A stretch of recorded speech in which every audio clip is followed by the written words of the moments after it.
Joining me right now is one of the prospects for Gilas Pilipinas, part of the pool, not yet the team. Let's see if he can make it. Of course, Mason Amos, a member of Gilas Under 18, now trying to break into the senior. Mason, how are you doing? Yeah, I'm good. How are you? We're good. And again, appreciate the time that you've given us.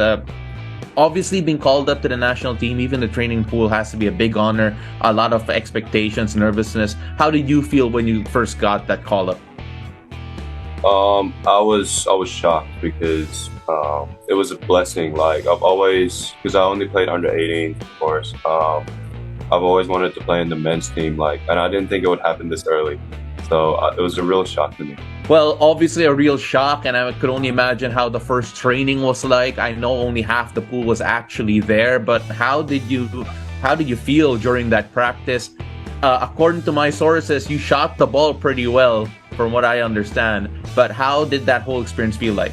Well, it was a big confidence boost. Like being on the court with PBA players doesn't happen very often, especially when I'm only a rookie at the UAP right now. So being around those type of guys, it really boosted my confidence, and it really gave me the ability to work harder.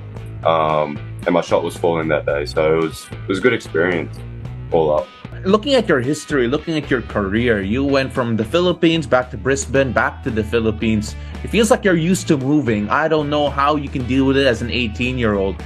Could you just give us a brief background on just what the moves were all about, coming to and from and back to the Philippines? Well, when I was in grade school, not grade school, high school, junior high at Ateneo, I was getting used to the education system at such a young age. Like I was only 14 at the time, so it was difficult to cope with the education system as well as the basketball program at the same time. Like I wasn't used to it.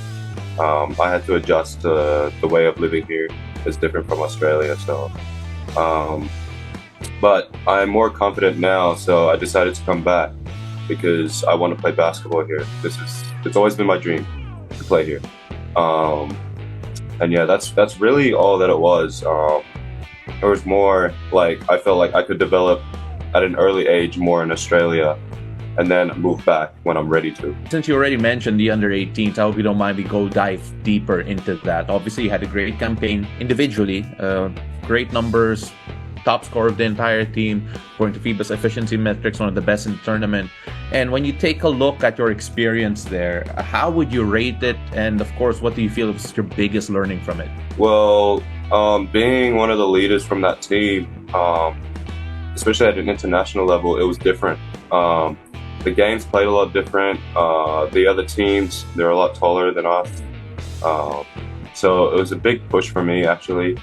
And I'm hoping that experience can get me over the line when it comes to the men's team as well.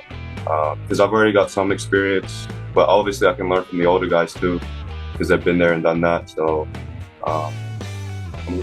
hopefully it helps me. You know, it was really interesting. You had a lot of great games. I want to talk about the game that wasn't too great for you guys. That loss against Lebanon in the quarterfinals. Obviously, it was almost like a punch in the mouth, just how they ran you guys defensively. And there was a lot of movement involved. I was just wondering, take a look at that game, and I know athletes are very critical of themselves. You take a look at that game, where do you feel you've improved on the most since then, looking at that particular performance of you and the rest of the team? Well, complacency is one. Like, we were a bit complacent. We didn't think Lebanon would shoot like that. Because games prior on the scouting report, they weren't hitting three. And so we came into the game thinking that they like to attack the rim.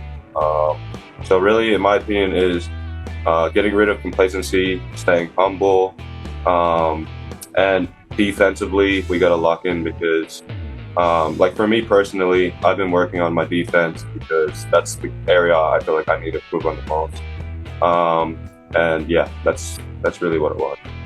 You know, I wanted to bring that up, but since you did, I want to talk about your defense because right now you are 6'7", 6'8", give or take, depending on what kind of shoes you wear, I'm assuming.